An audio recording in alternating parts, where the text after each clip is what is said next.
Eu sou Glênio Fonseca Paranaguá, pastor da PIB, Primeira Igreja Batista em Londrina, há 50 anos. Sejam bem-vindos ao nosso PIBcast. Nós começamos mais um episódio que tem como objetivo conversar assuntos à luz da Palavra de Deus. Hoje nós vamos falar sobre um tema que tem muita importância para conversarmos na edificação das famílias, casais, famílias. E nós tivemos um acampamento onde nós tratamos recentemente desse assunto, quando Deus disse: não é bom que o homem esteja só. Este acampamento foi muito marcante e nós gostaríamos hoje de discutir um pouquinho mais daquilo que foi tratado lá, porque ele tem reverberado lá nos casais, nas famílias, naqueles que foram e naqueles que não foram, porque os que não foram ficaram querendo saber. E o nosso PIBcast tem também esse objetivo de falar um pouquinho para aqueles que não foram. Por isso tenho uma grande alegria hoje de receber os parceiros que estiveram lá respondendo as questões, ministrando, que é um prazer muito grande receber aqui o Mário Rocha e o Fernando Prison, irmãos amados que possuem uma longa experiência no ministério, no aconselhamento de casais. São irmãos do peito. Quando eu falo o abraço de coração para coração, esses fazem parte da intimidade do coração. São irmãos muito preciosos. E nós vamos conversar aqui. Mário, seja muito bem-vindo. Obrigado, pastor, pelo convite. Quero cumprimentá-lo e cumprimentar também os nossos ouvintes. Que Deus nos abençoe. Fernando, você também é uma pessoa que tem uma trajetória muito grande aí no aconselhamento, trabalhar com família, criar filhos à maneira de Deus. Casais, vocês têm feito um trabalho maravilhoso aqui. Seja muito bem-vindo aqui no nosso PIBcast. Obrigado também, pastor Glênio, Mário, por essa oportunidade, de estarmos aqui discutindo esses assuntos, Falar sobre família, sobre casamento, sobre filhos, é sempre uma bênção, principalmente quando a gente pode contribuir de alguma maneira para uma vida melhor e mais saudável, Então, muito obrigado pelo convite, pastor Glênio. É um prazer muito grande que nós temos. Para quem não conhece o Mário, ele é bem conhecido aqui na cidade, mas em outras regiões para onde o nosso PIBcast vai. Mário Rocha Filho é formado em Direito, é advogado, é pós-graduado em aconselhamento de casal e família pelo Instituto Seminário Bíblico de Londrina, e ele lidera um ministério aqui na nossa igreja, nossa comunidade da família. Já foi presidente da igreja, é uma pessoa muito, muito competente e muito descomplicado para o relacionamento. É casado há 40 anos com Maria Antonieta, na intimidade é a cota do Mário, A cota.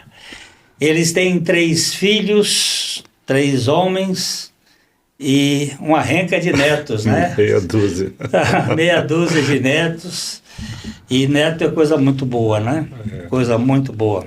Eu costumo falar uma frase que eu acho até que já está repetida demais, que se eu soubesse que netos eram tão bons, eu teria os meus antes dos filhos.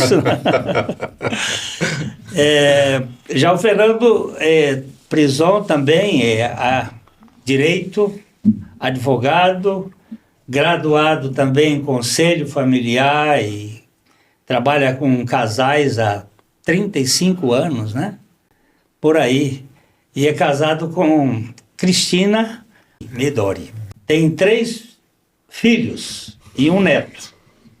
Ele é membro da igreja há 25 anos.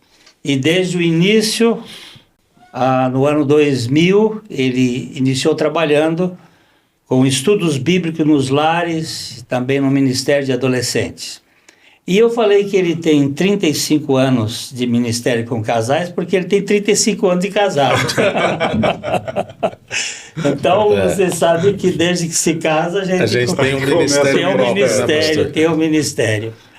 Ambos têm dedicado suas vidas a apoiar famílias e casais e têm ajudado muito no processo de edificação da igreja e também aqui na cidade.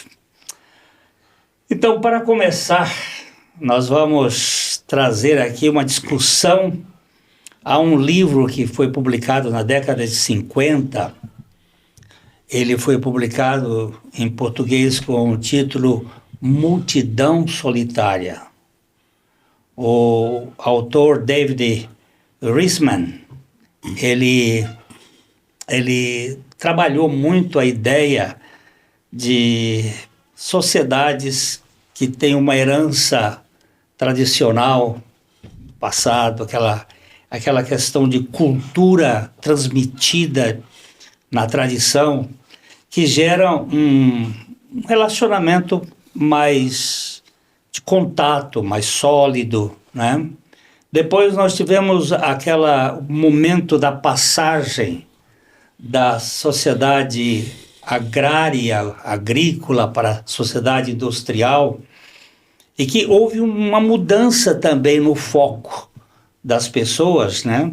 Onde o indivíduo passa a ser um pouco mais autônomo, mas ele está direcionado por princípios da escola, da igreja, de líderes que têm importância.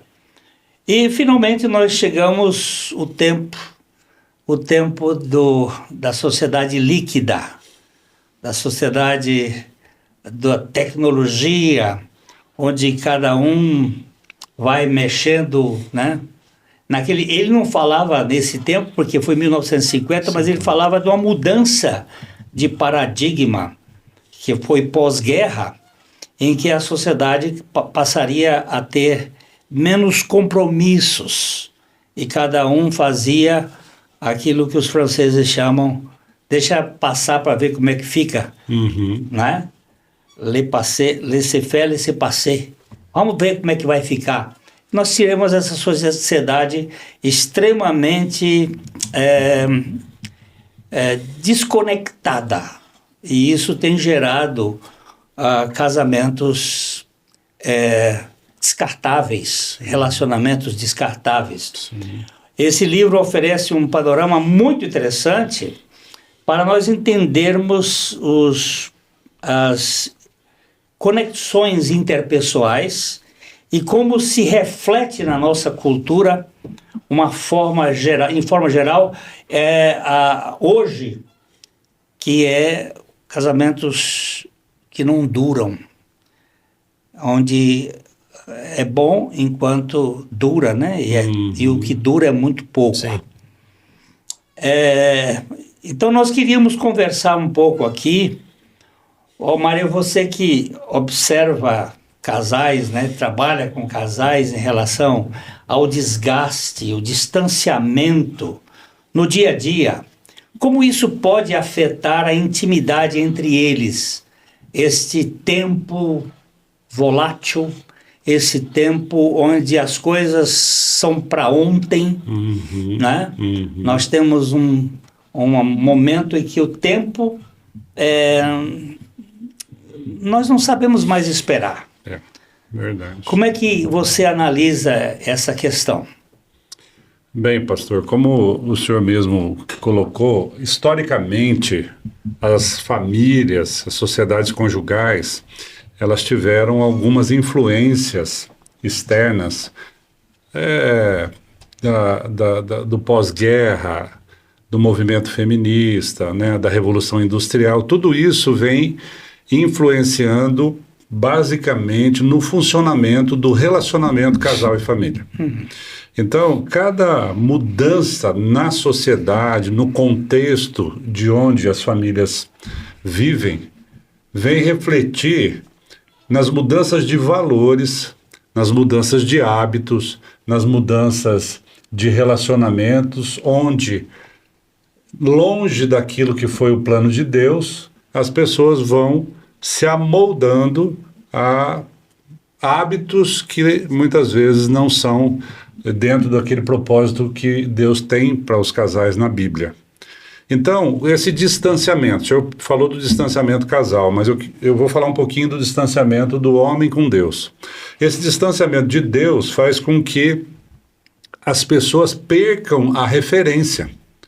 E nesse perder a referência, nós sabemos que é quando o homem se torna senhor de si. A mulher se torna senhora de si.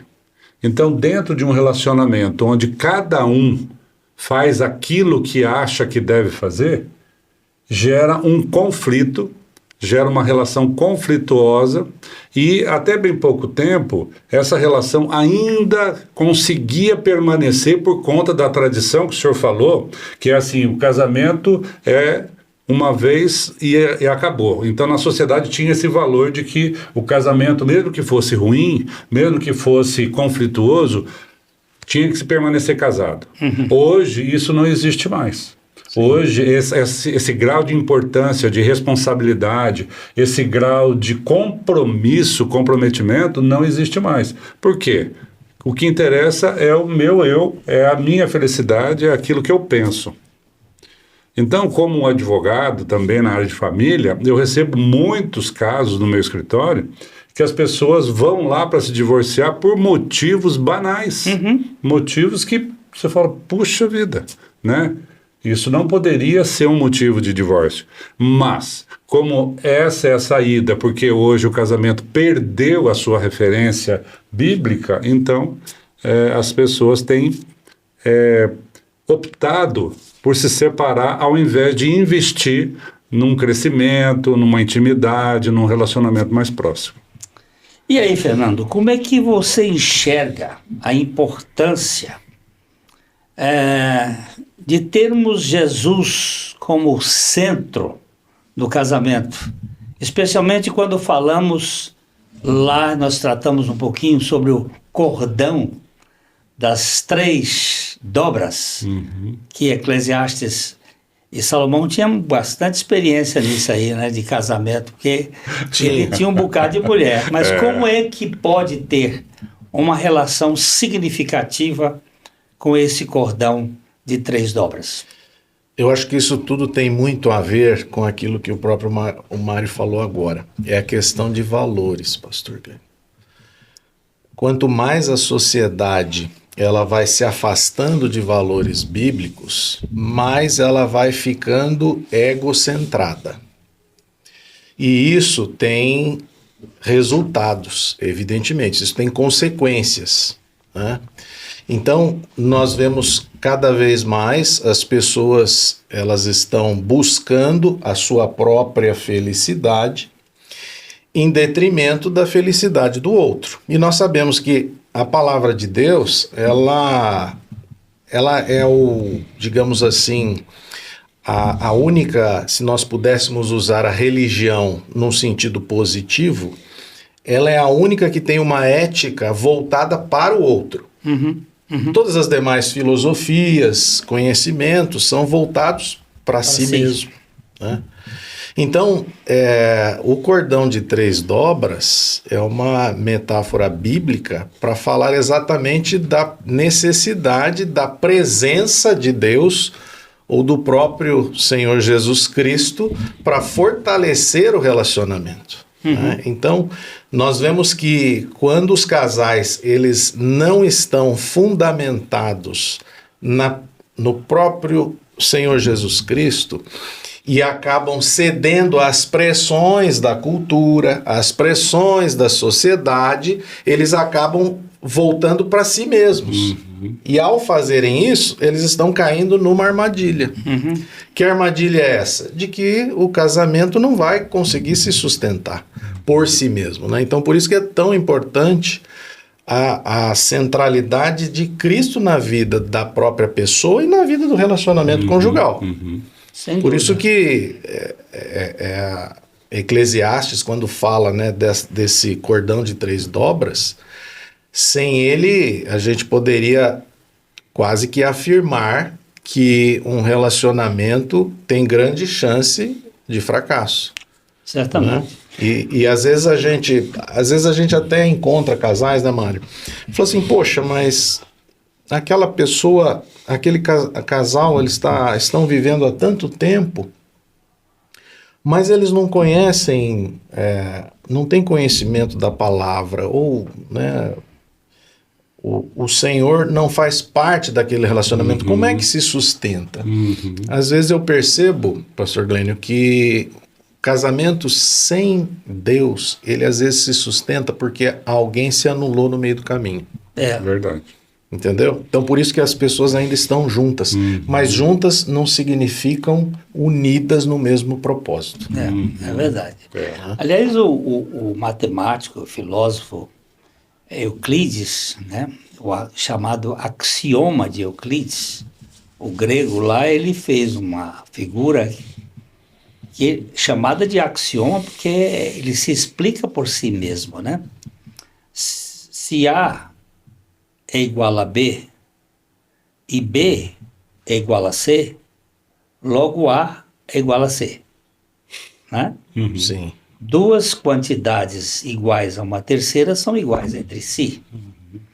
Então, se o casal ele é independente, né, um é independente do outro, estão, em vez de jogar frescobol, eles estão jogando tênis para um ganhar do outro, para saber quem é que manda, quem é que governa, eles vão ter disputas sérias. Sim. Essa figura do frescobol eu aprendi com Rubem Alves, que foi um teólogo e foi um estudante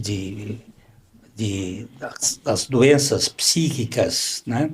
E ele comparou o jogo de frescobol e o jogo de tênis como figuras que representam um casal que compete e um casal que luta, que joga por divertimento. Eles não estão querendo ganhar um do outro. Sim. Eles estão querendo se divertir na relação. Aquele jogo que começou no Rio de Janeiro, e que lá na praia, e que um joga a bola para o outro e pega e joga melhor. Então, esse cordão de 3 dobras na matemática é precisar de alguém que seja compatível de ambos os lados. Se eu tenho Cristo e minha esposa tem Cristo, a vida de Cristo nela e a vida de Cristo em mim vai nos unir de maneira que a gente possa viver da melhor maneira possível, em vez de ficar aí se digladiando ou, né, se debatendo. E eu gostaria até de ler aqui, já que nós estamos citando bastante esse texto, né, de Eclesiastes, capítulo 4, começa aqui o verso 12. Se alguém quiser prevalecer contra um, os 2 lhe resistirão. O cordão de 3 dobras não se rebenta com facilidade. Isso significa que, se nós estamos vivendo em Cristo, o casal, né, o marido e a esposa, como o pastor Glênio disse, e Cristo é aquele que governa, que é o Senhor do relacionamento, que faz toda essa dinâmica do relacionamento do casal, com que eles tirem os olhos de si mesmos, mas olhem para Cristo, que é aquele que vai diariamente sustentar esse relacionamento, isso faz com que o casamento se torne mais leve, mais lúdico, né? Eu sempre gosto de contar que eu e minha esposa, a gente tinha uma época que a gente tinha muito conflito, mas já nascido de novo, já, né, regenerados em Cristo Jesus, mas a gente não tinha o hábito de orar junto. E aí um dia Deus colocou isso no meu coração e eu falei para ela, ela estava reclamando de algumas coisinhas que eu faço errado, que tem um nome que chama pecado, né? Aliás, eu queria até abrir um parênteses aqui, que os casais, às vezes, eles falam de defeitos, o que nós chamamos lá no nosso ministério de diferenças. Porque quando você acusa o outro de um defeito que ele tem, você está colocando um rótulo. Mas quando você chama de diferença, porque cada pessoa é diferente uma da outra, então, né? Então, voltando lá, eu falei para minha esposa, vamos orar junto, então, com relação a esse meu pecado? A esse meu problema? Vamos. Aí nós oramos e eu confessei o meu pecado, coloquei diante de Deus para Deus tratar comigo, e ela disse amém, e aí então, para mim, está resolvido o assunto. Porque ela não pode mais reclamar de algo que eu já confessei e coloquei diante de Deus para ser tratado por Ele. Então, isso nos ajudou muito. E ajuda mesmo. Na questão. E ajuda mesmo. E é interessante que você falou um hábito que é muito relevante no casamento, que é a oração do casal. Nós falamos lá com as famílias, sempre que quando temos oportunidade, as pessoas às vezes acham que o relacionamento sexual é um momento de maior intimidade entre um casal, né? E nós podemos afirmar que o momento de maior intimidade é exatamente o momento de oração entre o casal. Quando nós colocamos diante de Deus em oração tudo aquilo que está guardado no nosso íntimo e o nosso cônjuge está ouvindo. Exatamente. Então isso é curador, né, E pastor? você sabe, nós tivemos um curso lá em Wheaton, Mário Rocha teve, o Fernando também foi, e nós tivemos uma aula lá com um professor de neurologia, um neurocientista, em que ele disse que o mesmo cabo, o mesmo nervo que enrameia o sexo é o que enrameia a região cerebral da intimidade com Deus, que eles chamam de o Santo dos Santos, o lugar santíssimo da nossa mente. E o mesmo cabo que leva ao orgasmo, que dura no homem por pouco tempo, a mulher um pouco mais, lá na intimidade com Deus, ele dura mais, ele tem mais intimidade, tem mais significado. É interessante como Deus faz as coisas, né?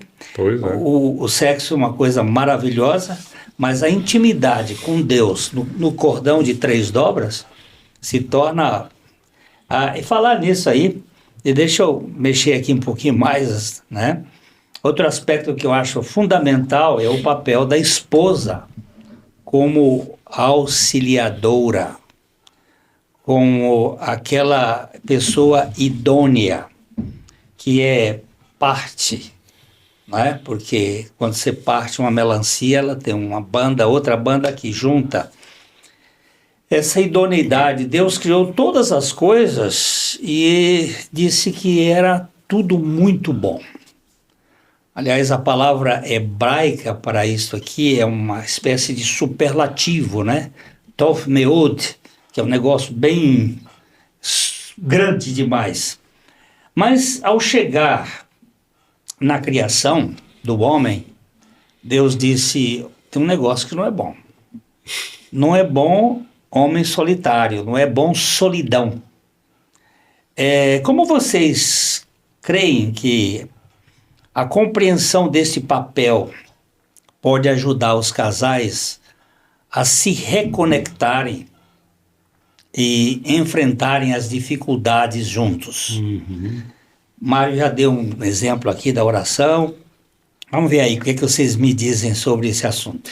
Eu acho que esse versículo também ele é de fundamental importância para a nossa edificação e para a edificação do casal e do ser humano em si, porque quando Deus diz que não é bom que o homem esteja só, com devido respeito, eu tenho alguns cachorros em casa, mas ele não falou que não era bom que o homem estivesse só e fez um pet, né? Ou não fez um amigo, um filho, um pai, para que fizesse companhia para esse homem só. Não é bom que o homem esteja só. E aí então ele faz uma auxiliadora. O que significa isso para nós? Significa que a pessoa que vai complementar o homem aqui é exatamente a esposa, o cônjuge, né? A mulher sendo auxiliadora idônea do marido. E o marido também fazendo aquela complementariedade ali no casamento. Né? Então, a primeira lição assim que eu aprendi com esse texto é que muitas vezes as pessoas estão o quê? Procurando alguma coisa para que esse casamento ou para que a vida da pessoa se preencha. E a gente sabe que é exatamente no casamento que nós vamos encontrar isso. Que as pessoas vão realmente elas vão dar sentido para a sua vida. Verdade. E uma pessoa apoiando a outra, que no final é o propósito do casamento, né? Lá no acampamento, Fernando, acampamento de casais da PIB, nós tivemos a oportunidade de trabalhar um pouco, você estava lá, né? Sim. Trabalhar um pouco essa dinâmica do relacionamento, onde Deus colocou essa mulher como auxiliadora idônea, né? Até lá depois, em Gálatas, ele vai falar, em Efésios, ele vai falar que para as mulheres serem submissas como auxiliadoras idôneas e para os maridos amarem as suas esposas, né? Como Cristo amou a igreja. Mas nós tivemos a oportunidade de trabalhar um pouco essa dinâmica da aproximação e do distanciamento na relação, né? Essa flexibilidade, porque tem casais que às vezes são muito fusionados, eles fazem tudo junto, andam juntos, correm juntos, trabalham juntos, tudo junto, não há um espaço de individualidade, né? Então, esse distanciamento também pode ser saudável dentro das famílias, onde cada um vai exercer os seus gostos, né, de forma individual, e também trabalhar de uma forma que o casal tenha saudade. Porque se não tiver saudade, se não tiver desejo de compartilhamento, de chegar em casa tarde, por isso a palavra de Deus diz, olha, deixará o homem seu pai e sua mãe. Eu atendi um caso, pastor, que o homem, ele chegava do trabalho, ele não ia para sua casa, ele ia para a casa da sua mãe. Pois é. E aí lá na casa da sua mãe, não deixou. Ele compartilhava com a mãe o seu dia, falava tudo que tinha acontecido. Quando chegava em casa, ele não tinha mais nada para falar para a esposa. Então, ele não deixou pai e mãe. Não deixou pai e mãe, exatamente. E esse é um dos grandes problemas. Quando você traz a bagagem, o pai e mãe, para dentro do convívio. Eu não estou dizendo que não possa morar até na mesma casa. Sim. Mas não pode estar dentro do relacionamento. Mas tem que validar o papel de cada um. Exatamente. Essa é minha esposa. E esse distanciamento, né, que o senhor comentou, pastor Glênio, tem um aspecto emocional, geográfico e financeiro. A questão do deixar pai e mãe. Porque geográfico, porque realmente eu entendo assim, pode morar junto? Pode, mas é algo muito complexo. Eu dei uma espécie de... concessão. É uma concessão, é uma concessão. É como o divórcio. Agora a questão emocional, né? Nós vemos quantos problemas tanto o marido quanto a esposa têm quando estão muito dependentes emocionalmente da família de origem. Ou quando dependem também financeiramente da família de origem. Então, deixar pai e mãe tem um contexto que envolve tudo isso. E assim, a família, quando nós casamos, a nossa esposa e os nossos filhos constituem a família. Né? Os nossos pais são a família de origem. Né? Então nós também precisamos compreender tudo isso. Para que tenhamos famílias saudáveis. É bom a gente tocar nesse ponto, porque aqui é um ponto de grande... O segundo ponto de separação de casais. Primeiro ponto é a comunicação. E o segundo ponto é a interferência das famílias. Você tem caso aí de sogra, né? E principalmente a sogra da filha, né? Que é a mãe do filho? A mãe do filho. A mãe do marido? A mãe do marido. Ela chega na casa e bota o quadro no lugar, mexe. Abre a geladeira. A moça, a menina é a esposa do seu filho.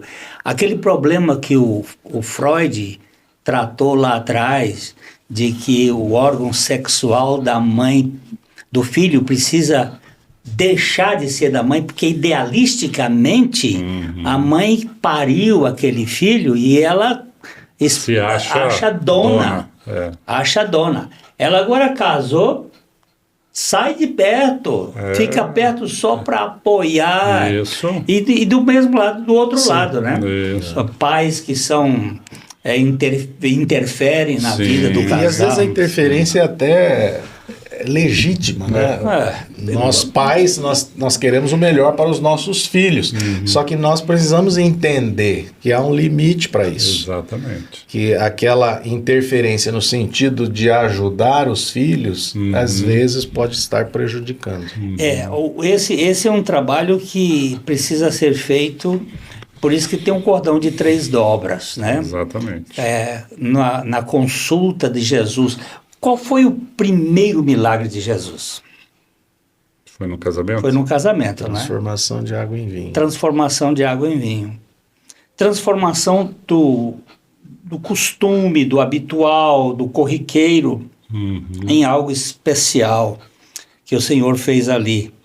E o casamento vai precisar desses milagres. Exatamente. Né? Continuamente. Um todo dia. Porque senão ele vai entrar numa rotina, vai ficar desgastado, vai ficar cheio de disse-me-disse, de críticas, de acusações, picuinhas, como você usou ainda há pouco ali, que as separações, né?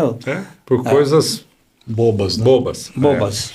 E você chamou do casal fusionado, né? Que faz tudo junto. E também tem o casal que é... Sim, que é muito independente. Faz tudo separado. Tudo separado. Né? Tem até apartamento, mora em apartamentos separados. Só são ligados via sexo. Perfeito. Uma coisa tremenda isso aí. Quando são, né? Quando são.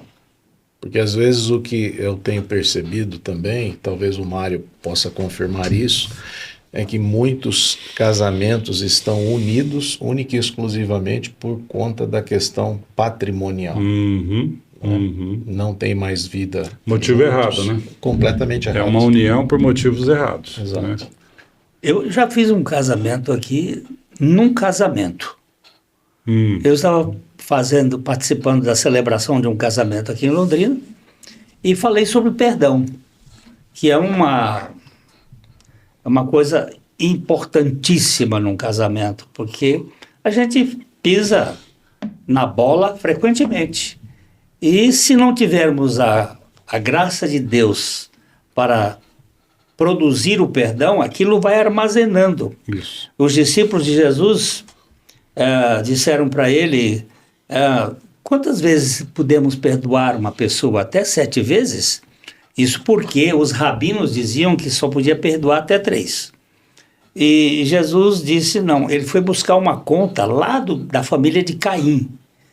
do Lameque. Ele disse, não, é 70 vezes 7. 70 vezes 7 vezes ao dia pelo mesmo pecado, pela mesma ofensa. E eu falei aquilo ali no casamento, você ou perdoa ou você vai se envenenar pela mágoa. Ou você perdoa ou aquilo vai se intoxicar no seu organismo. Vai consumir a pessoa. Vai consumir. Por dentro. E hoje estudos têm mostrado que a cada 3 minutos de um problema, o nosso organismo começa a produzir os reagentes tóxicos para nos envenenar. Né? E eu contei mais ou menos isso lá no casamento e terminamos a cerimônia, o casal se aproximou de mim e disse, pastor, o senhor fez 2 casamentos hoje. Eu olhei para um casal já maduro, né? E eu disse, como assim? Ele disse, o senhor fez o casamento dos noivos e o nosso. E vocês não eram casados? Eu disse, não, nós somos casados há 32 anos. Mas há 16 anos nós vivemos em quartos separados. E estávamos juntos por causa de patrimônio e dos filhos.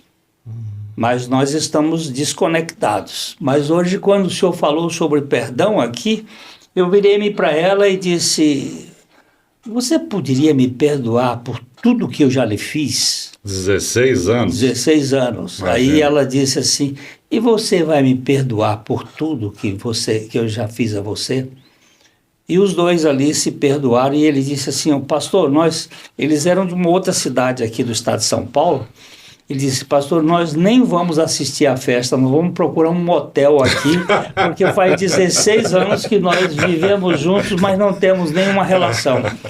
E eu disse, meu Deus, e quantos estão por aí vivendo uma situação, e até eu quero falar para você, ou você perdoa, ou você vai ser envenenado, ou por doenças, ou por uma enfermidade psíquica, ou você vai viver uma vida infeliz, porque o perdão, nós não temos competência para perdoar, mas quando perdoamos, pela graça de Deus, armazenado pelo poder de Deus, há um alívio fora de série.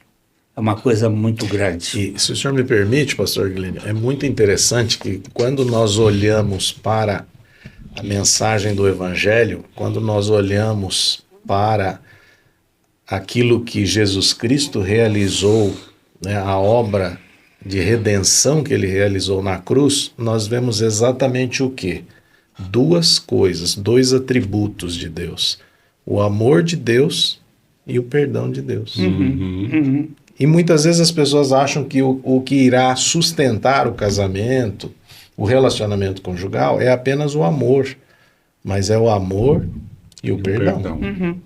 Amor sem perdão não funciona. Não funciona. Então, vocês poderiam verificar, por exemplo, quais são algumas das causas dessa desconexão emocional? E como os casais podem buscar uma comunicação mais saudável e significativa? Vamos jogar a bola aí nesse campo aí. Essa questão emocional ou essa desconexão, eu acho que tem muito a ver com o excesso de da outra conexão conectividade que nós estamos presenciando hoje, né? E assim, eu acho que é um misto de descontentamento com aquilo que... Porque a sociedade, ela vai empurrando para nós aquilo que a Bíblia, ela não avaliza. Nós sabemos que o Evangelho, quando o Evangelho vai de um lado, a cultura vai de outro. Né? Então o Evangelho é contracultural. E nós somos, de forma esmagadora, todos os dias, influenciados por uma cultura secular, tentando nos dizer qual que é o padrão melhor de vida e o que você precisa para ser uma pessoa feliz. E isso vai tomando conta da nossa mente e vai fazendo com que você se torne uma pessoa cada vez mais descontente com o que você tem, porque você fica apenas idealizando aquilo que você não tem. Então esse excesso de conexão com as mídias, eu acho que vai trazendo um sentimento de desconexão no relacionamento, nas questões emocionais.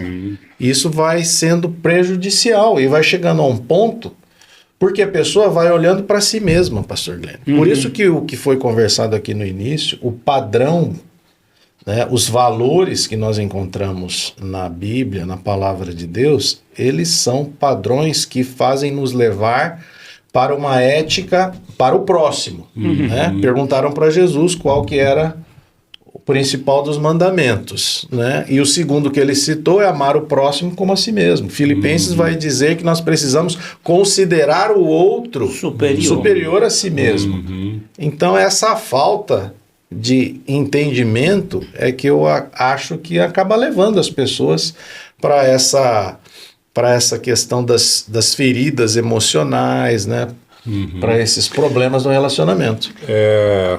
A gente estava junto, pastor Glênio, lá nesse evento que nós fomos lá nos Estados Unidos, quando o palestrante falou sobre a questão da prioridade, que não existe prioridade no plural.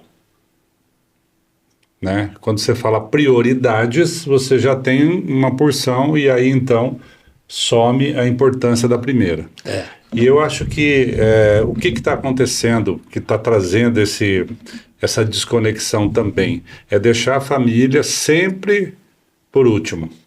Não, a minha esposa vai entender, eu vou atrasar, eu vou mudar o compromisso, eu não vou cumprir a agenda, eu não vou cumprir aquilo que nós combinamos, né? E eu vou chegar mais tarde e a minha esposa vai compreender, porque afinal de contas ela é minha esposa e ela tem que compreender, quando na verdade não é assim que funciona, né?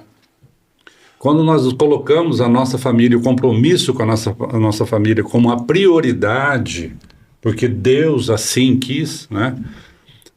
Eu acho que isso dá um senso de importância, de responsabilidade, para que o dinheiro fique em segundo plano, para que o trabalho fique em terceiro plano, para que a gente coloque as coisas no seu devido lugar dentro da nossa vida.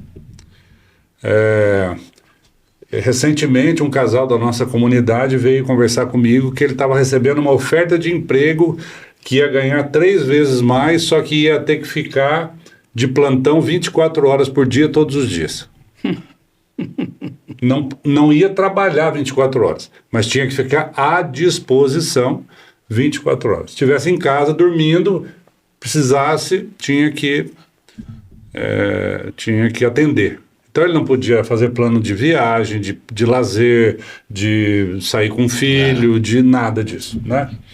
E hoje a sociedade tem colocado isso realmente como algo que é de muita importância na vida das pessoas, que é o trabalho. Só que o trabalho, às vezes, por conta do ganho financeiro, da qualidade de vida, entre aspas, que é uma qualidade de vida patrimonial, material, não é uma qualidade de vida de relacionamento, né? Não. Faz com que as pessoas, então, comecem a deixar de lado o que é mais importante, que é o relacionamento familiar. E quando chegar lá no final da vida, nós temos netos aqui, todos nós temos netos, nós vamos ver que quando chegar lá no final, que os netos já estiverem adultos, a gente vai falar como Salomão, né? Que correu atrás do vento e tudo era vaidade. Tudo é vaidade. E você me fez lembrar da história daquele palestrante, que ele era um grande empresário. Uma das professoras lá do curso disse que a empresa dele tinha mais de 240 mil empregados no mundo todo. Então não era uma coisa pouca, né? E ele foi fazer uma consulta ao Peter Drucker, aquele economista famosíssimo, que era um judeu, sobre essa questão de priorities, prioridades. E aí o Peter Drucker ele disse que ele deu um soco na mesa e disse assim: aonde foi que você já viu na língua inglesa a palavra priorities no plural? A palavra é priority, é prioridade. E aí ele disse assim: a prioridade é Deus. Um judeu dando. Depois a família. Depois os negócios. Quando você inverte isso, você lembra, vai? Lembro. Quando você inverte isto, você muda o projeto e você vai ter problemas. E ele contou para nós uma experiência, não sei se você lembra, que ele botou uma foto dele com o neto, né? E ele estava, o neto tinha uns 10, 11 anos naquela ocasião, né? E ele abraçado com o neto assim, e depois ele diz assim, eu não me lembro exatamente, mas faz 25 dias que ele morreu. Quando ele morreu, ele tinha 15 anos de idade. O neto. O neto. Faz 25 dias que ele morreu. Ele morreu na cama. Ele era jogador de futebol americano e estava na escola. E ele disse, e eu me culpo, porque nos últimos 6 meses. 6 meses. Ele não tinha visto. Eu não tinha visto meu neto. Porque estava correndo. Aquilo foi um baque para nós ali. Eu saí dali chorando. O senhor lembra que ele servia na recepção da igreja? E ele disse que ele podia estar em qualquer lugar do mundo. Se fosse a escala para ele estar na recepção da igreja, ele pegava o avião e vinha cumprir a obrigação dele de trabalhar e servir ao Senhor ali na recepção, de qualquer lugar. Testemunha. Depois, muito grande, mas muito isso aí é muito interessante a gente ter Deus como a prioridade, a família, porque a família é o grande patrimônio que nós temos aqui. Exatamente. Eu ouvi uma palestra também aqui no Brasil. É o primeiro campo missionário, né? Exatamente. Onde a gente vai poder testemunhar a experiência com Jesus dentro da nossa casa. A gente vai errar, mas a gente vai pedir perdão quando erra. A gente vai fazer o melhor e o melhor ainda vai ser muito aquém. Verdade. Mas a gente tem a família como o centro. Né?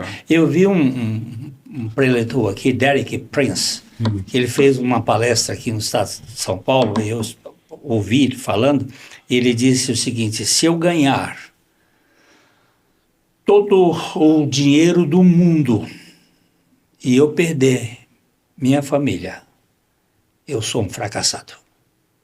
Aquilo também foi muito forte. Foi muito forte para mim.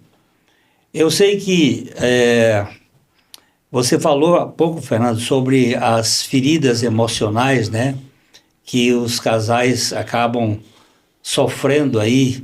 Como é que pode ser tratada essas feridas emocionais? Como os casais podem trabalhar juntos para cicatrizar essas feridas que foram, ao longo do tempo, marcando a vida, e hoje tem uma vida gemida, uma vida sem celebração, sem festa, sem alegria? Eu acredito, pastor Glênio, que feridas emocionais, elas só podem ser realmente curadas com a graça de Deus. Sem a graça de Deus, talvez isso seja algo muito difícil de acontecer. Agora, tudo isso passa exatamente por aquilo que nós acabamos de falar aqui, que é o perdão. Então, eu acho que nós precisamos reconhecer quando nós falhamos, arrependermos daquilo que fizemos, porque se alguém está ferido no relacionamento, muita responsabilidade é do cônjuge. E nós temos que reconhecer isso, né, Mário? Nós somos pessoas completamente finitas, falhas, erramos, né? Então, para que isso seja, essa cura, né, seja possível, nós precisamos reconhecer as nossas falhas, né, pedir a Deus para nos levar a uma posição de arrependimento, pedir perdão para o cônjuge, para que isso seja tratado. Porque sem perdão, pastor Glenn, não tem como nós tratarmos dessas feridas, porque elas são muito profundas. E o que nós aprendemos na palavra de Deus é que nós só temos possibilidade, né? Qual que é a mensagem central do Evangelho? É a mensagem de perdão. Então, para que o nosso relacionamento com Deus pudesse ser restaurado, isso passou pelo perdão. Pelo perdão manifestado. Esse perdão a gente aprende na palavra de Deus que ele é precedido pelo amor, né? Porque a palavra de Deus diz que Deus é amor. O amor é a essência de Deus, é o amor incondicional.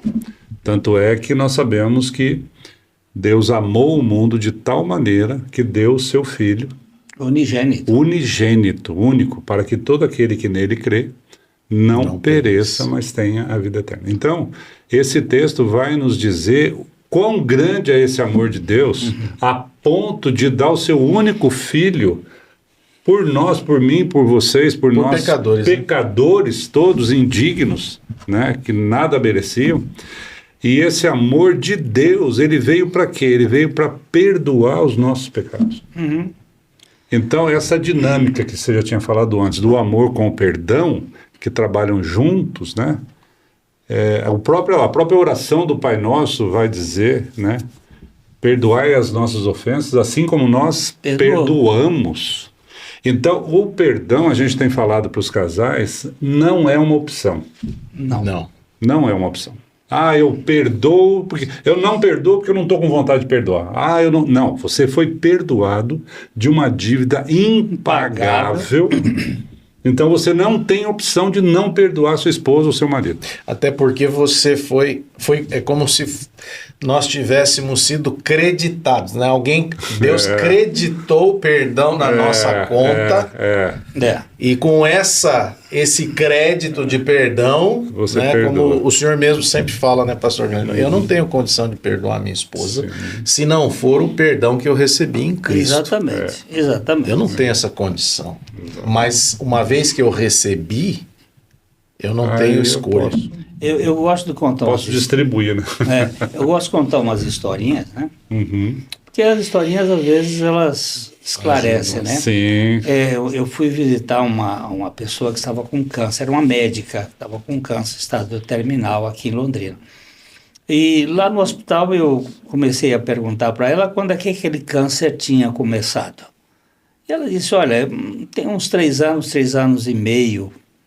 Eu disse, por aí, por perto, teve alguma coisa que lhe causou muito dissabor, rapaz, essa mulher entrou numa choradeira aí. Eu tive que sair do quarto, porque era o mês de junho, frio, e ela teve uma sudorese e ela entrou. Depois que eu voltei ao quarto, eu disse, olha, desculpa pela pergunta, mas ela disse, não, foi bom. E aí ela contou que, ela disse assim, quando você pega uma folha de papel sulfite branca e cola com um sulfite vermelho, quando você vai separar, os pedaços de um ficam grudados no outro. Aí ele disse, pois assim que está comigo com o meu marido. Os pedaços dele estão em mim, eu sei que os meus estão nele.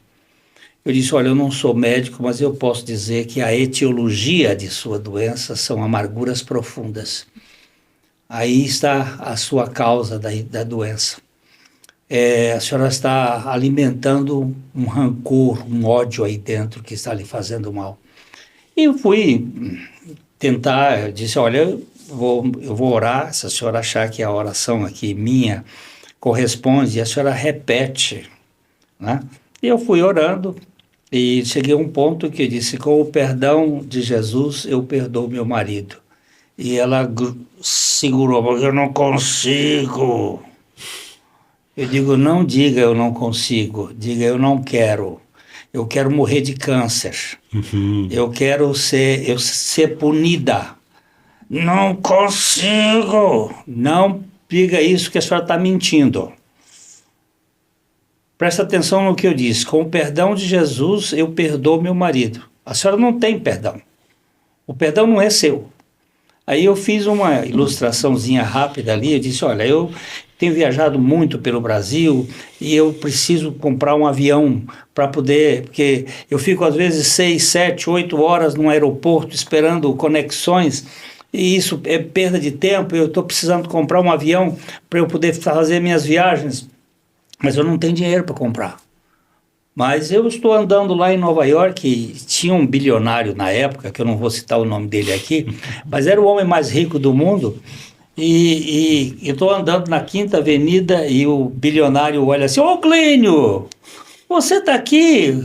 Eu estou, fulano, eu vim aqui. E aí ele, mas o que você está fazendo? Estou precisando comprar um avião, mas eu não tenho dinheiro. Ele disse, quanto custa o avião? E eu dei um chute lá, um Learjet que custava acho que 15 milhões. Ele disse, eu vou botar 30 milhões na sua conta. E você vai comprar o avião, eu gosto muito de você, eu quero você sem essa preocupação. E aí eu virei para ela e disse, qual é o problema que eu tenho agora para comprar o avião? Ela disse, nenhum. Por quê? Porque ele botou na sua conta os 15 milhões, os 30 milhões, ele disse até que era para eu gastar com piloto, com aeroporto, essas coisas todas. E eu disse, como foi que nós oramos ali? Foi com o perdão de Jesus, a senhora disse, então nós vamos orar agora.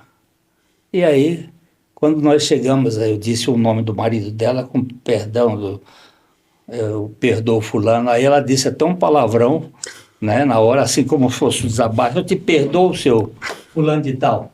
E aí ela se soltou na oração, ela orou 5 minutos, dizendo, eu te perdoo por isso, eu te perdoo por aquilo, eu te perdoo por aquilo outro, eu te perdoo por... Como é curador, né? E aí ela fez assim, meu Deus, saiu uma jamanta de cima de mim. Eu gosto muito de trocadilho, né? Eu virei e disse assim, saiu uma jamanta de cima de uma jumenta. Ela deu um riso e sabe o que aconteceu, né? Uma semana depois, eu estou na feira, eu morava ali na Rua Santos, né? Tinha uma feira ali, tem até hoje, e a senhora que me levou lá disse assim, a doutora fulana teve alta. Eu disse, foi morrer em casa? O médico mandou para sair? Eu disse, não, eles disseram que houve um negócio, uma mudança. E o médico que frequentava a nossa igreja naquela ocasião, eu fui conversar com ele e disse, não, pastor, houve ali uma bioquímica natural. As células, as serial killers, que matam as células cancerosas, ele até disse assim, quando ela liberou o perdão, elas se levantaram e fizeram uma bioquímica natural. Aí eu até dei uma bronca nele, eu disse, quem foi que disse que ela liberou o perdão? Rapaz, ela não tinha perdão para liberar, quem deu o perdão foi Jesus. Aí ele disse, é verdade, é verdade. E até onde eu sei, antes do Covid, ela estava em clínica, não era daqui de Londrina, era de fora, mas viva e ativa. Pastor Glênio, isso é o poder de Deus, né? É o poder de Deus. Eu conto essa história num livrinho que eu escrevi chamado Do Tronco ao Trono, que mostrando que quando você está na amargura, você está no tronco, no verdugo do castigo do Senhor. Agora, quando você libera, quando Deus lhe dá o perdão para você soltar a pessoa, você vai para o trono, você vai reinar. É uma libertação. O texto lá de 1 Coríntios 13, que fala do amor, né? Como que é o nosso relacionamento com esse amor incondicional de Deus. No verso 3, ele diz assim, olha, e ainda que eu distribua todos os meus bens entre os pobres e ainda que entregue o meu próprio corpo para ser queimado, se não tiver amor, nada disso me aproveitará. Por quê?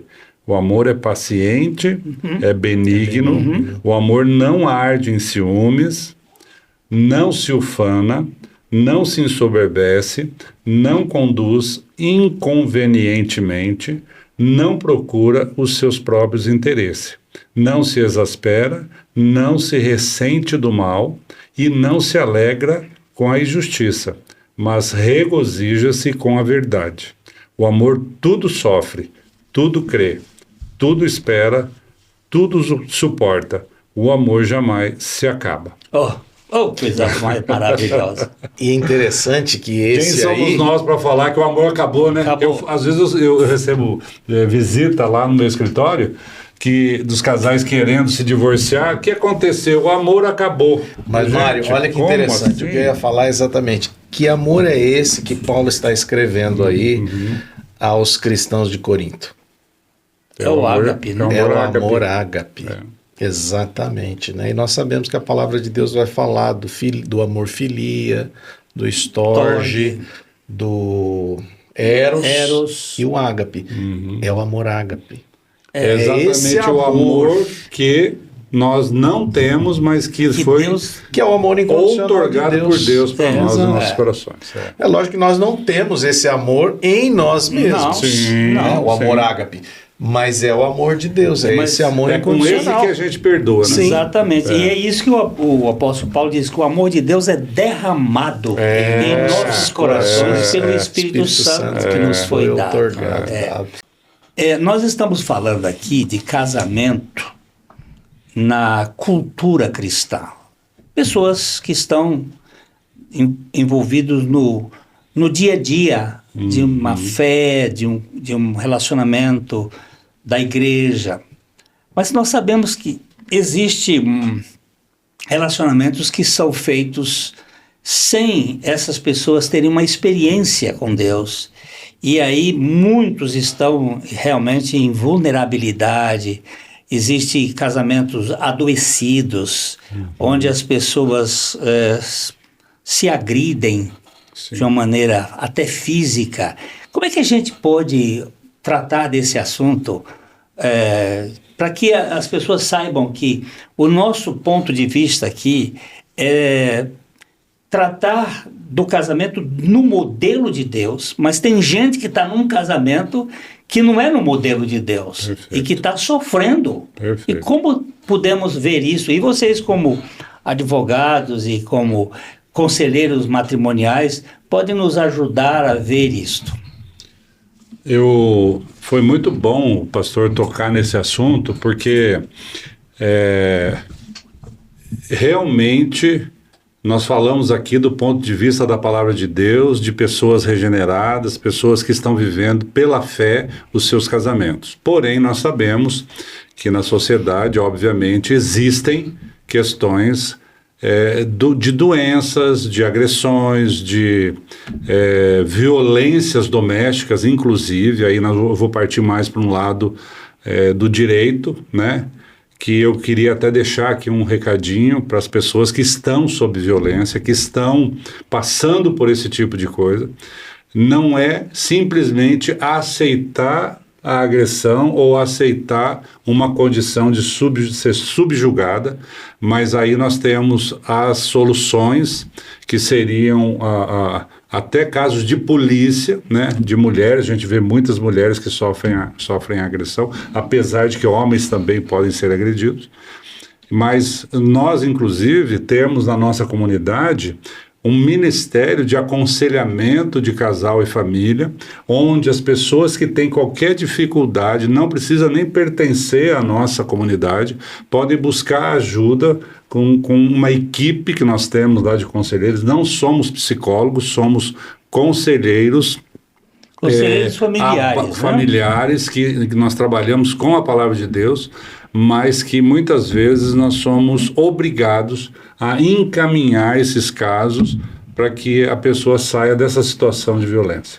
Pode ser até um tratamento, pode ser um Perfeitamente. aconselhamento. Pode fazer uma terapia. E, como você disse, até casos de polícia De agressão. e casos de promover a separação, porque as separações são casamentos que trazem marcas terríveis, até morte. É bom deixar claro, pastor, que não é porque a pessoa está dentro de uma igreja que é obrigada a aceitar violência. Não. Violência é uma questão que não pode ser de forma alguma tolerada. É verdade. Né? Eu diria até que o primeiro passo é reconhecer que isso está de fato acontecendo e pedir ajuda. Certamente. Tem que pedir ajuda. Exatamente. Né?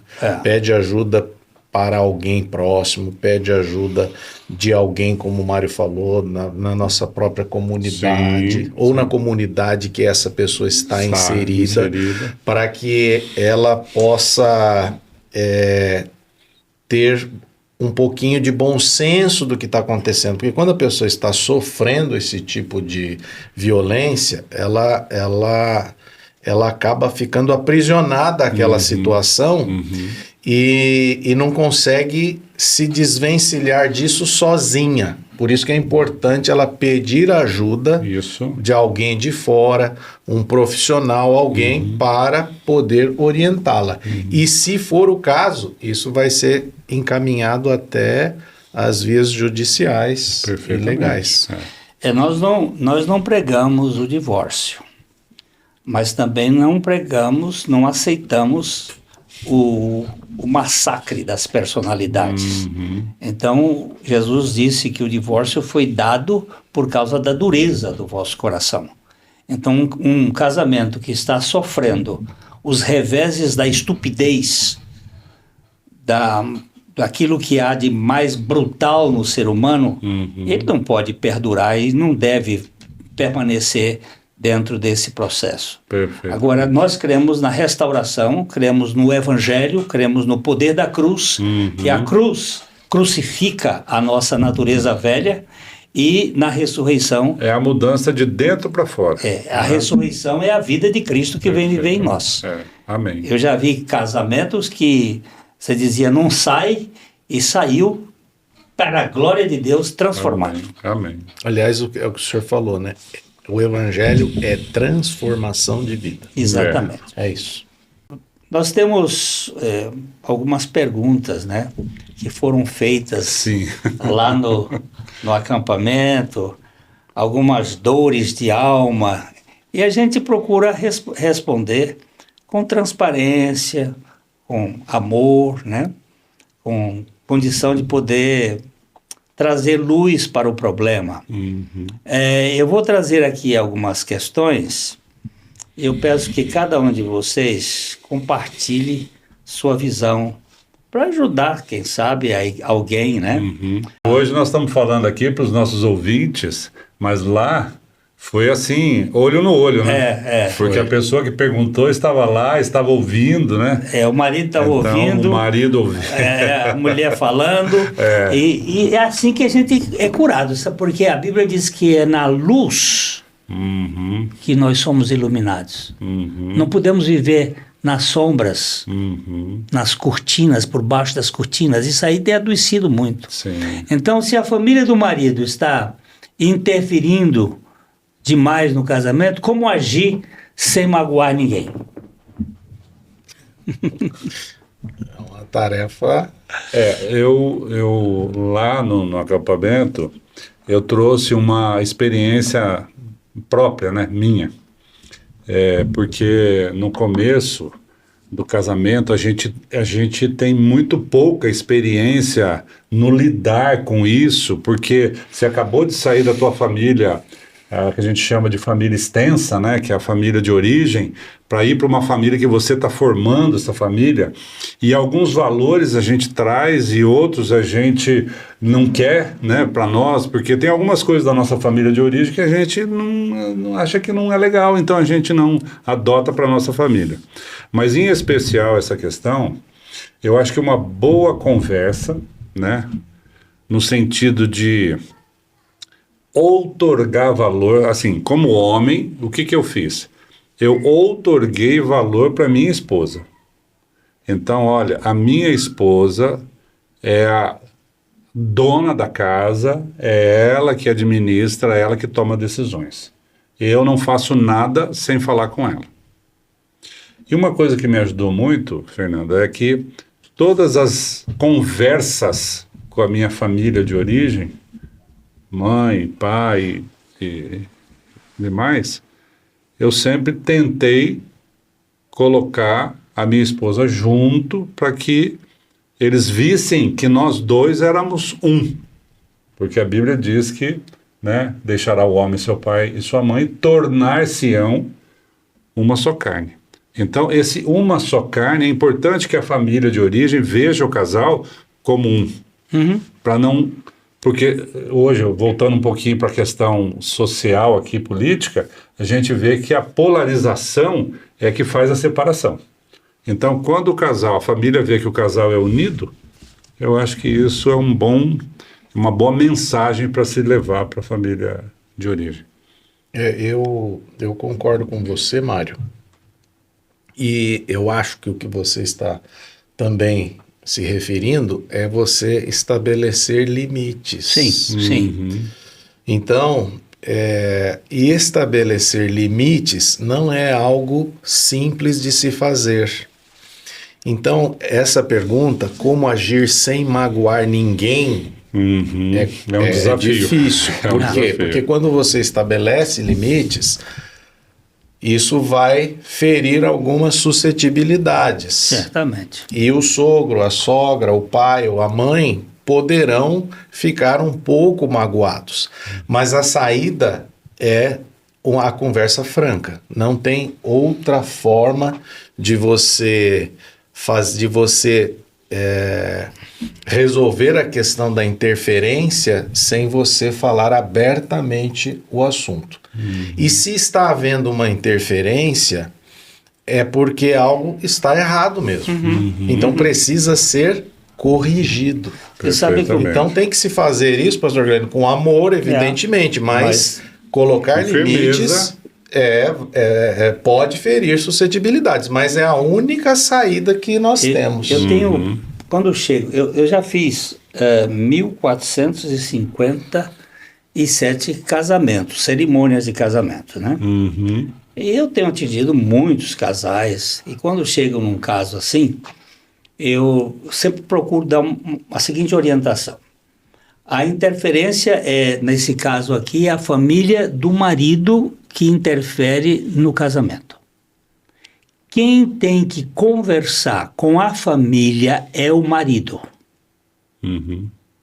Porque a família é dele. Então, os dois, marido e mulher, vão conversar. Você não percebe que sua família...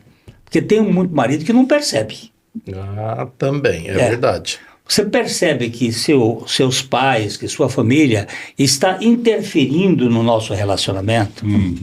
Então a gente trabalha essa ideia. Agora, depois, você, marido, vai assumir a posição de defender, de cuidar, de proteger a sua esposa. Ela é minha esposa. E você, falando com seu pai, com sua mãe, com seu avô, com sua avó, com as pessoas que estão interferindo, é você que é da família. Ela fica quieta. Você tem que defender a sua esposa. Se o caso for inverso, é a moça que tem que defender. Exatamente. Se isso, porque, cada um com a sua própria família. Sua própria família. Porque se o rapaz vai falar com a família da moça... Sogro e sogra, eles vão arrepiar o cabelo. E vice-versa. Então, eu tenho tido algum êxito nesse tipo de orientação. É muito bom. Parece uma coisa simples, básica, mas os casais, eles vêm completamente desprovidos desse senso de como resolver essas questões. E tudo começa com aquele entendimento de que a família agora sou eu, minha esposa e meus filhos, né? Sim. Porque se o cônjuge, né, no caso aqui, né, da pergunta, né, a família do marido interfere demais. Será que esse marido, ele deixou bem claro para a sua família de origem que a família dele prioritariamente é a esposa atual e os filhos. Então isso também é falta, às vezes, de entendimento. Né? E aí, como você falou ali antes, a separação geográfica, emocional e financeira. Às vezes os pais têm um poder de interferência na vida do filho, da esposa, e eles vivem nessa dependência. Então, isso precisa ser equalizado para que não haja esses controles, porque isso aí é adoecedor. Sim. Isso é adoecedor. Sim. Outra pergunta que veio aqui é como fazer quando o marido tem comportamento de moleque, né? E o Mário contou uma história de cavar o poço, né? Sim. E você podia...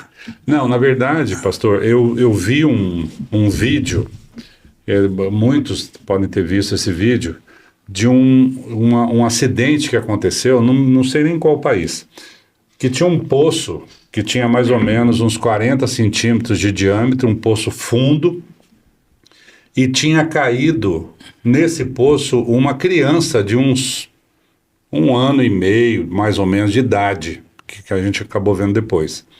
E as pessoas estavam em volta do poço ali, tentando ver como iam fazer para retirar essa criança de lá. E aí jogaram gancho, alguma coisa assim, mas não dava certo. Tirava a corda e o bebê não vinha. Aí tinha um menino do lado, de uns 14 anos, magrinho, que estava ali só olhando. De repente, alguém teve a ideia de pegar aquele menino e pedir para ele descer no poço. Então amarraram o menino pela cintura. Descer de cabeça para baixo. De cabeça para baixo, para ele poder pegar o bebê. Ele desceu de cabeça para baixo, todo aquele poço escuro, e pegou o bebê. E trouxe o bebê. Então eu achei muito interessante, porque no final, a história diz assim: desceu um menino e voltou um homem. Pela atitude dele, pela coragem dele, pela ação dele de salvar o bebê. Muito interessante. Você vê que legal? Então, depois você explicar isso lá, a pessoa fez a pergunta: como fazer quando o marido tem comportamento de moleque?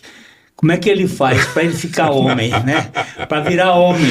Porque tem muitos que são tão imaturos, né? Tão meninos, não amadurecem.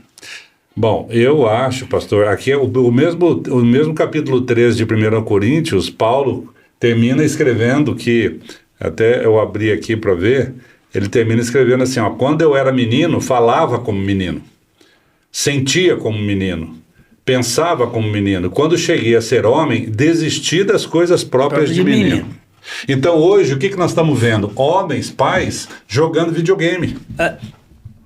Pais que não cumprem com seus compromissos dentro de casa, de ajudar, de auxiliar a esposa, de criar os filhos, de brincar com as crianças, de fazer aquilo que tem que ser feito dentro de casa.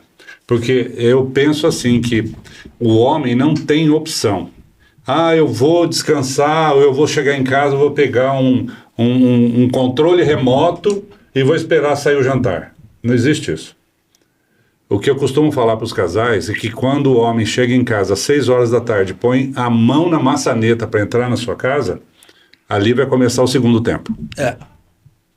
Segundo turno. Segundo turno. Ali começa o segundo.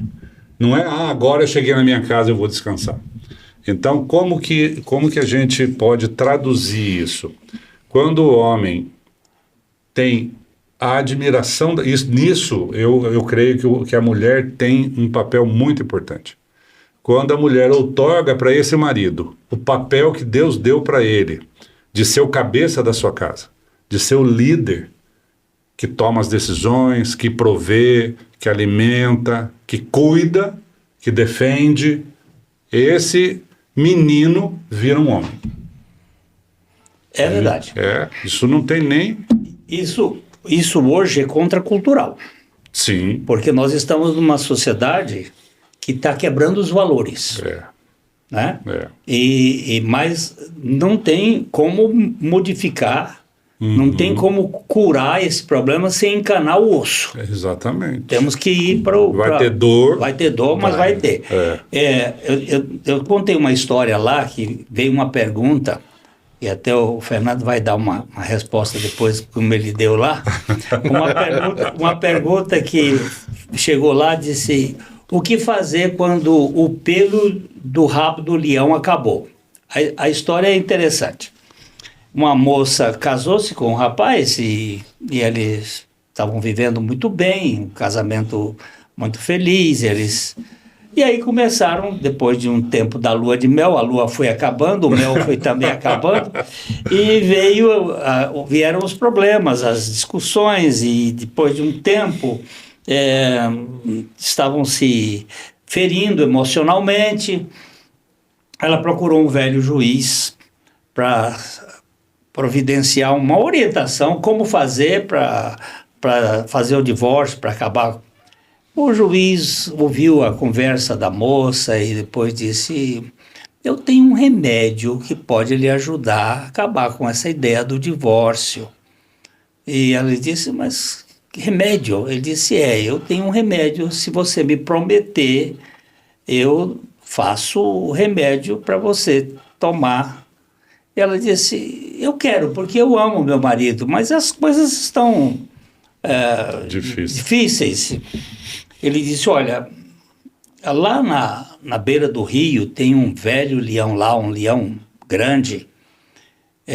Você arranja um jeito de trazer um pelo do rabo do leão que eu faço o remédio. Mas o leão é uma fera, o leão é um animal feroz, e como é que eu vou pegar esse leão para...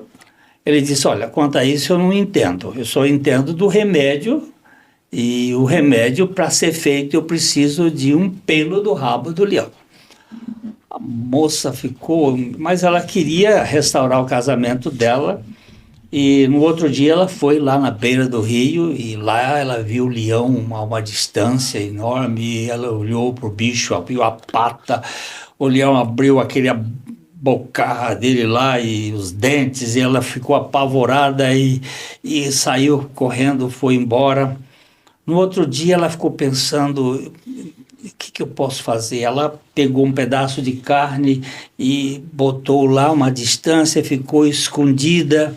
O leão veio e comeu a carne, e ela, passados uns dias, ela foi fazendo assim, cada vez ela foi se aproximando, aí botou a 100 metros, aí ela já não escondia mais, e ela foi passando e depois de um tempo grande, ela um dia chegou bem perto do leão e deu a comida na boca do leão. Aí daqui a pouco ela começou a passar a mão no leão, e aí ela viu e foi lá com jeito, tirou um fio do rabo do leão, depois de tempo enorme. Aí chegou em casa, ela saiu correndo, foi procurar o juiz e chegou lá e disse: doutor, aqui o pelo do rabo.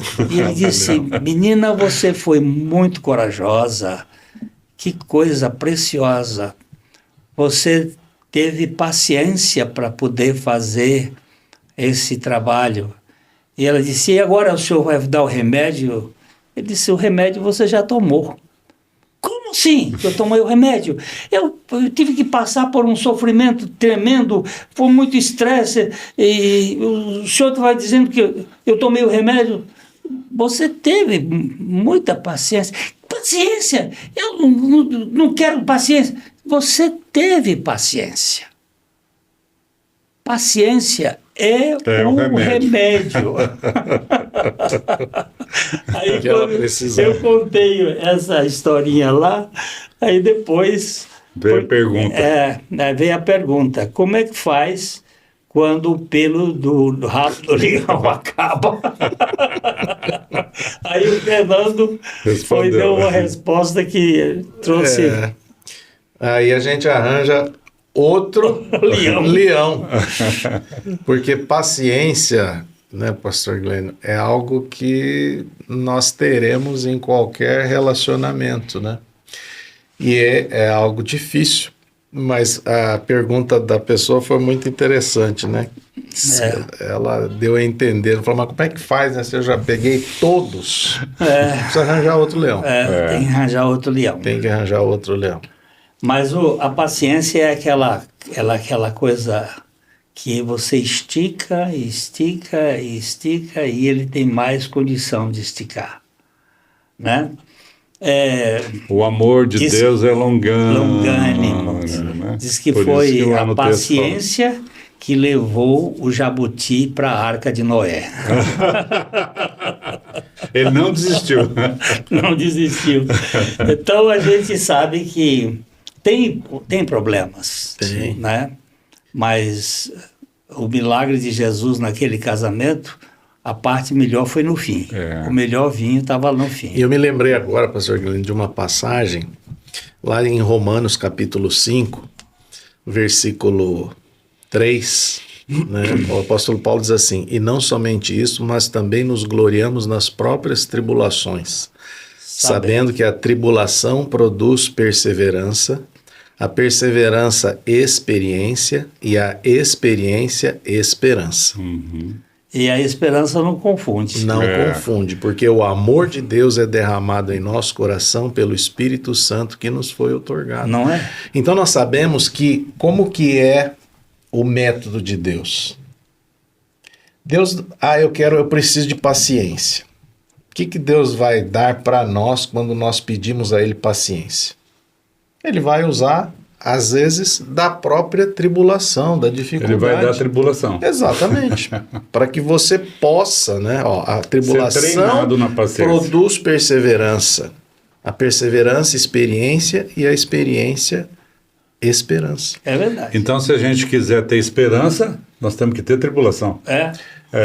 Essa é a maneira como Deus trabalha conosco. Só que nós precisamos olhar para as tribulações não da maneira como nós normalmente olhamos. Negativa. Ou seja, exatamente, achando que Deus desistiu de mim, que Deus não me ama. Mas se lá em Romanos 8:28, o apóstolo Paulo diz que Deus faz com que todas as coisas cooperem para o bem daqueles que amam a Deus, então Deus faz até mesmo aquilo que você entende que é ruim. Deus vai transformar, Ele vai fazer com que aquilo coopere para o bem. Né? Falar nisso, tem uma pergunta aqui que ele diz assim, eu sei que meu marido me traiu, só que ele não confessa e nem pede perdão. Como fazer, pois percebo que a cada dia estou esfriando no relacionamento? Como é que faz? Engraçado que ela sabe que o marido traiu sem ele ter confessado. Pois é. Olha que enigma. Ela sabe. Será que traiu realmente? De fato. Né? E por que falta essa comunicação? Né? E ela quer saber como fazer, pois percebo que cada dia estou esfriando o relacionamento. Se ela sabe e tem a graça do Senhor, do perdão, por que não exercita o perdão? Exatamente, pastor Glênio. Aqui, o que me parece é que nessa pergunta, ela está esperando algo do marido.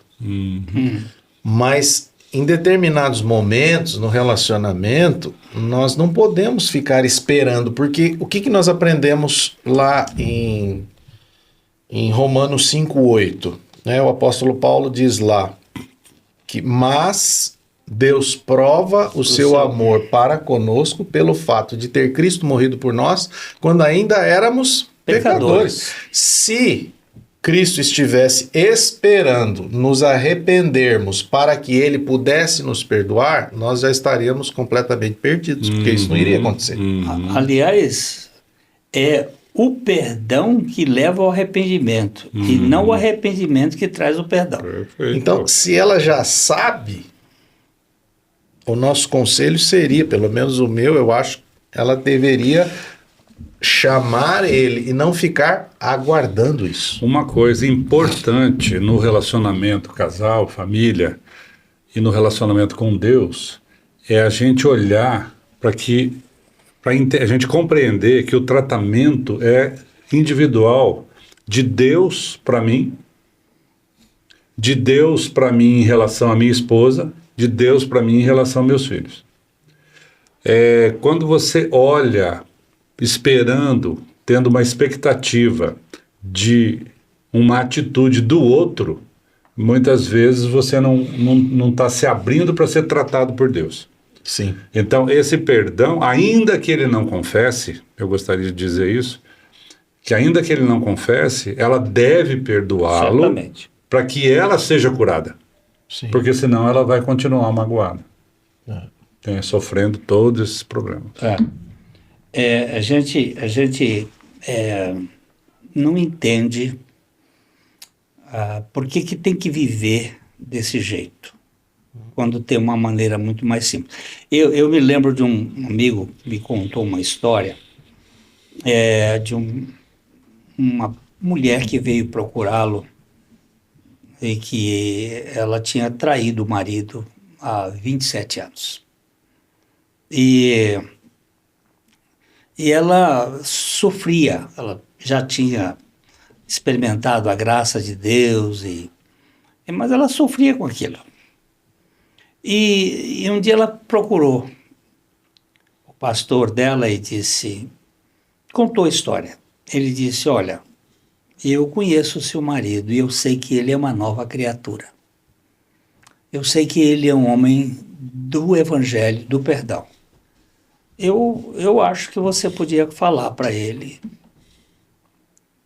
E ela disse assim: eu vou falar para ele, mas se meu casamento acabar, eu vou botar a culpa em você. Aí ele disse que naquela hora ele esfriou. E quando ela saiu, ele disse: Senhor, por favor, não deixa ela falar se for para esse acontecimento. E uns dias depois ele encontrou com ela no shopping e ela estava alegre, assim, sorridente. E ele disse: você está bem? O que aconteceu? Ela disse: eu contei para ele. E o que aconteceu? Ele disse: eu já sabia há 27 anos. Eu só estava esperando uma oportunidade para você me dizer, para eu dizer para você que eu já lhe perdoei em Cristo Jesus. Aí. Olha só. É a mesma situação. Não é a mesma história. É a mesma coisa. Eu já lhe perdoei. O perdão não é opção. Vocês acabaram de dizer isso aqui. O perdão não é opção. Ou você é cristão e perdoa, Exatamente. ou você não perdoa e não é cristão. Exatamente. É só isso. É verdade. É só isso. Eu tenho mais aqui umas perguntas, né? Uma aqui é muito, até picante, né? Mas meu marido quer sexo todo dia e me diz que a Bíblia está escrito que não pode dizer não. Acho que ele é inseguro.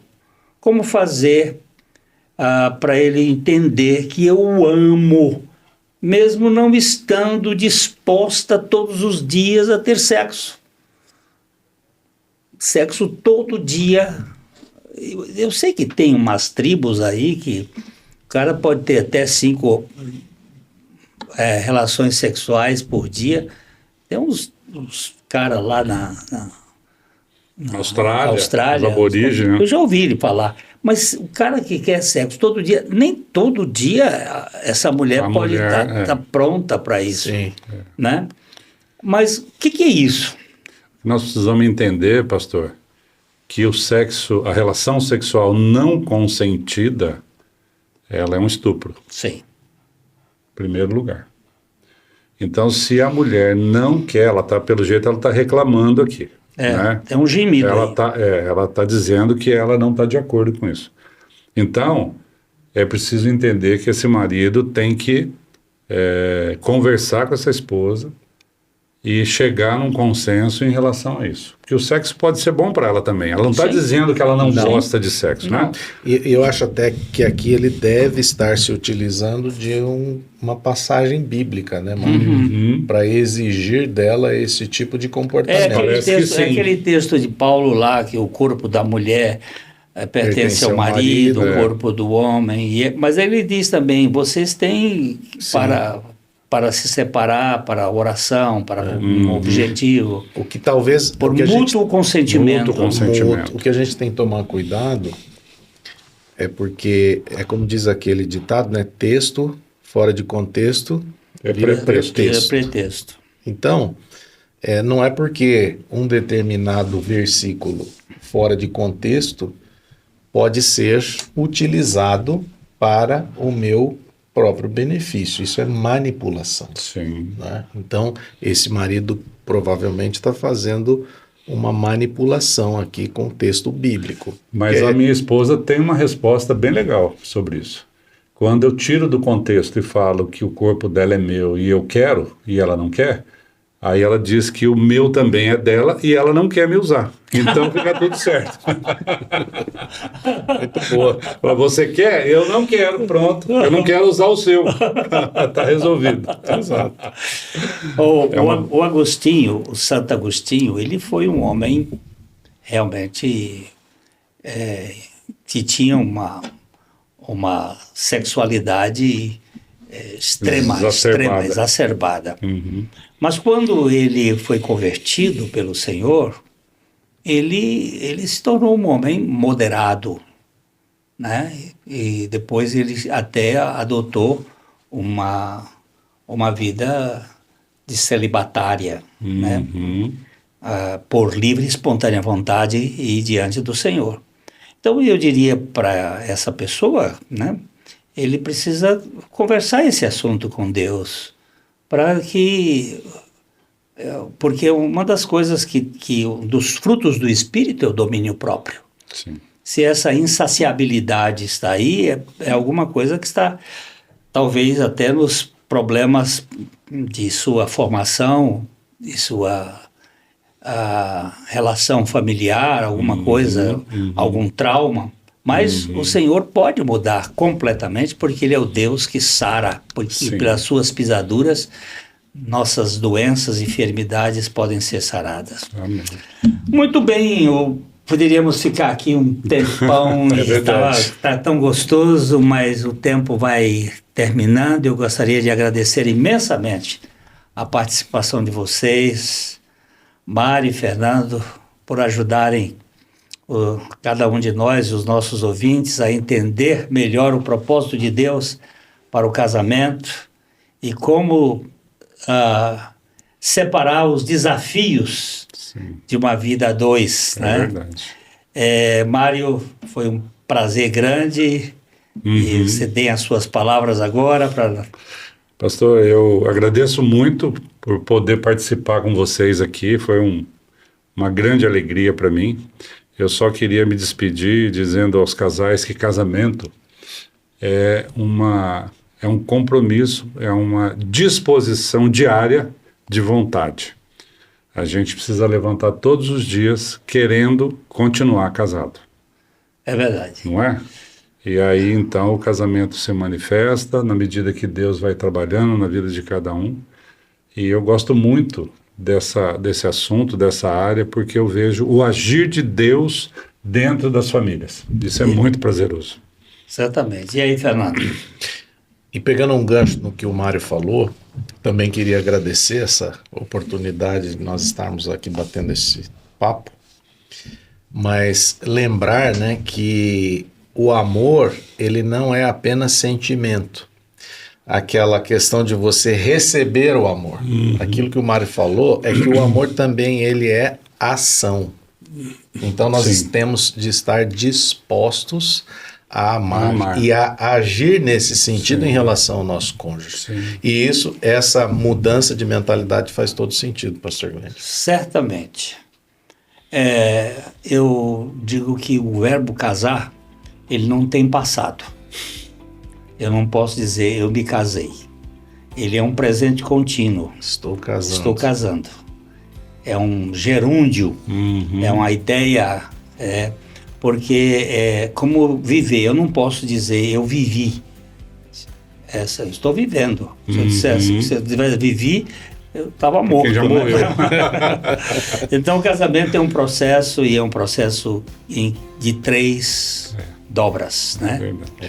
E com o Senhor no meio aí, fazendo toda a diferença. E eu queria agradecer a você que está ouvindo aqui conosco, acompanhando até aqui. É um prazer muito grande ter tido a sua audiência. E se você tiver alguma sugestão de temas que gostaria que nós discutíssemos aqui no PIBcast, entre em contato conosco nas nossas mídias sociais. Nós vamos tratar isso. E não se esqueça de se inscrever no canal do YouTube, né, da PIB, e ativar as notificações, aquela coisa toda que você sabe como é que funciona. Todo dia você escuta isso, para não perder nenhum episódio. E os episódios aqui são lançados sempre às quintas-feiras, de 15 dias, às 19 horas. E quero que você saiba, aquele abraço que eu sempre dou de coração para coração. Até a próxima.